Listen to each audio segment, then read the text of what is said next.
Singer Rahul Sipligunj పై విశాఖలో నమోదైన case వివరాలను వెల్లడించారు ఏసీపీ. ప్రధాన నిందితుడు రాహుల్ రెడ్డితో పాటుగా ఎవరెవరిపై యువతి కంప్లైంట్ చేసిందో కూడా చెప్పారు. ఆ డీటెయిల్స్ చూద్దాం.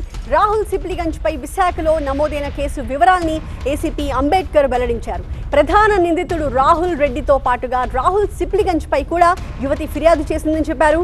అయితే 10 రోజులుగా ప్రయత్నిస్తున్నప్పటికీ యువతి విచారణకి మాత్రం రాలేదు అని చెప్పారు. యువతిని విచారించిన తర్వాత నిందితుల్ని ప్రశ్నిస్తామంటున్నారు దర్యాప్తు అధికారి.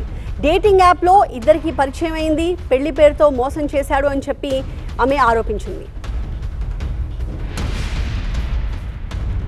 ఒక యువతి ఎంబీబీ పోలీస్ స్టేషన్కి వెళ్ళి తనకి గత సంవత్సరం అనగా జూలై 2025లో బంబుల్ అనే డేటింగ్ యాప్ ద్వారా ఆన్లైన్లో విశాఖపట్నంలో నివాసం ఉంటున్న నెల్లూరుకు చెందిన కర్పూరపు రాహుల్ రెడ్డి అనే వ్యక్తితో పరిచయం అయినట్లు సదరు వ్యక్తి టెక్సాస్ రివ్యూ కంపెనీ అబ్రాడ్ స్టడీస్లో మేనేజర్గా పనిచేస్తున్నట్లు, ఆ పరిచయం కాస్త ప్రేమగా మారినట్లు సదరు వ్యక్తి తనని వివాహం చేసుకుంటానని చెప్పడంతో ఆమె కొన్నిసార్లు అతనితో శారీరకంగా కలిసినట్లు, తదనంతరం అతను తనని వివాహం చేసుకోకపోవడంతో ఈ విషయమై కర్పూరపు రాహుల్ రెడ్డిని అడుగుగా తనని ఎట్టి పరిస్థితుల్లో వివాహం చేసుకోనని చెప్పడంతో ఆమెను బెదిరించినట్లు,